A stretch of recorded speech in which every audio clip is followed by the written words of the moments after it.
Kagulat World. Walang nag-akala sa bilis ng kanyang pag-akyat. At ngayon, buong Europe nugat sa anino ng Pilipinang naglalaro sa pinakamalaking entablado ng tennis. Mula sa pagiging pang-Wonder 47 sa mundo sa simula ng taon, umarangkada si Alexandra Ayala patungong World Norm 50, ang pinakamataas na ranking na naabot ng sinumang manlalaro mula sa Pilipinas sa kasaysayan ng WTA Tour. Hindi ito simpleng pag-angat. Ito ay isang shockwave na tumama sa elite at matatag na mundo ng international tennis na karaniwang sinasapyan lamang ng mga bansa na may matitibay na tennis programs. Ang kanyang pag-asenso ay sumalungat sa lahat ng ekspektasyon, lalo na nang ipamalas niya ang lakas at tapang ng Pinoy sa Miami Open, kung saan siya ay pumasok bilang wild. Sa Miami Open, 3 Grand Slam champions ang ginulat ni Ella, kabilang na ang pagpapaalis sa dating world number 2 na si Iga Swiatek, na nagpatunay na ang kanyang talento ay hindi isang tsamba kundi isang lehitimong puwersa na dapat katakutan.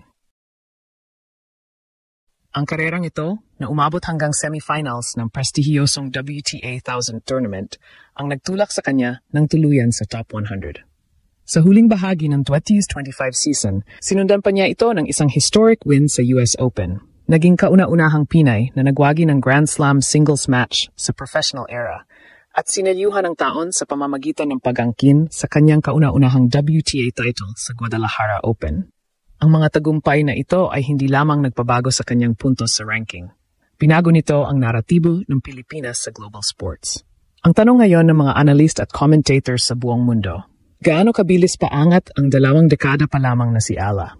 Ang target na top 20 next year ay hindi na isang pangarap lamang, kundi isang kalkuladong posibilidad. Sa kanyang abilidad na manalo laban sa mga top 5 players at sa kanyang consistent performance sa malalaking torneo, malinaw na ang kanyang WTA Grand Slam/WTA goals ang siyang magpaparali sa buong bayan upang maniwala muli sa galing ng Pilipino. Matapos ang maraming taon ng pag-asa, sa wakas ay may nagdadala na ng watawat ng bansa patungo sa pinakamataas na posisyon ng tennis at sisiguraduhin niyang maririnig ang hiyaw ng Pilipinas sa bawat laro niya sa 2026 season.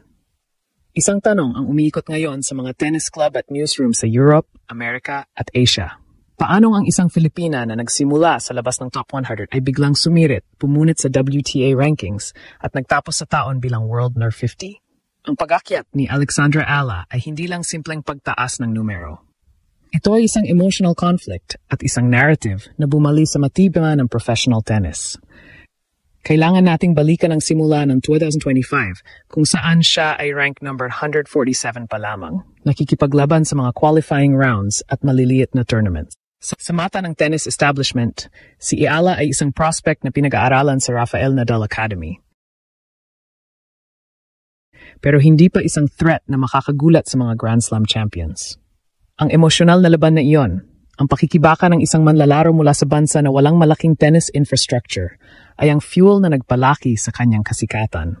Ang pinakamalaking pagbabago, ang tunay na shock factor, ay naganap noong Marso sa Miami Open.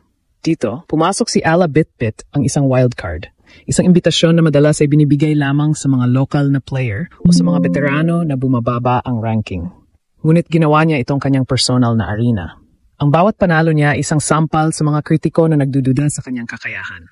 Imagine this, isang 19 anyos na player na wala pang sapat na karanasan sa WTA 1000 level ay biglang nagpatumba ng mga elite. Natalo niya si dating French Open champion Jelena Ostapenko. Sinunod niya si 2025 Australian Open champion Madison Keys.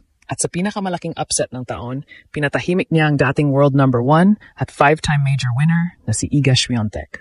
Ang mga labang ito ay hindi simpleng tagumpay. Ito ay pagpapatunay na ang Pinoy heart at fighting spirit ay kayang magdomina sa pinakamalaking court.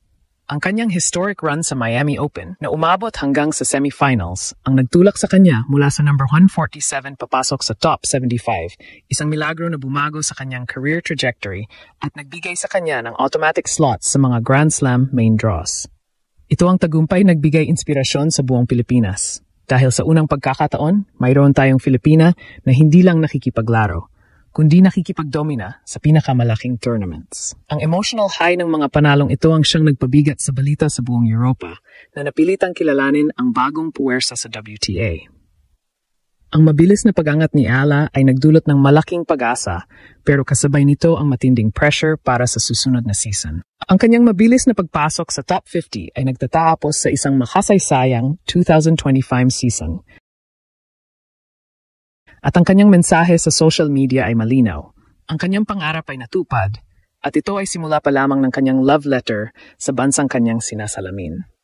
Ang susunod na kabanata ay nakatuon sa Grand Slams, at dito, muling tititig ang mundo sa ating Ate Alex. Ang emosyonal na sentro ng kuwento ni Alexandra Ala ay laging nakatali sa ideya ng paggawa ng kasaysayan. Isang bagay na nakamit niya hindi lang sa WTA 1000 tournaments, kundi maging sa Grand Slams, ang pinakamalaking entablado ng tennis.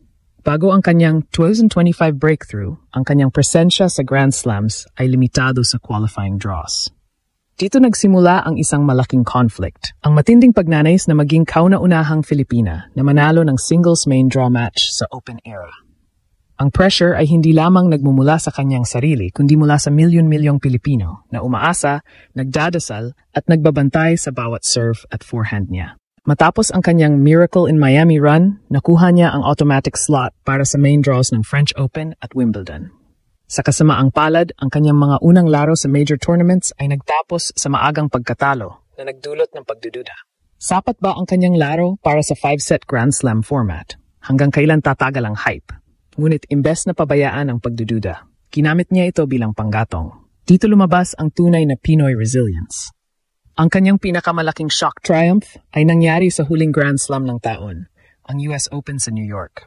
Sa kabila ng pagiging malayo sa Pilipinas, ang Flushing Meadows ay naging kanyang home court dahil sa napakaraming Pilipinong nanirahan doon na nagbigay ng isang partisan crowd na tila isang pamilya. Hinarap niya ang ika-14th seed na si Clara Tauson sa first round.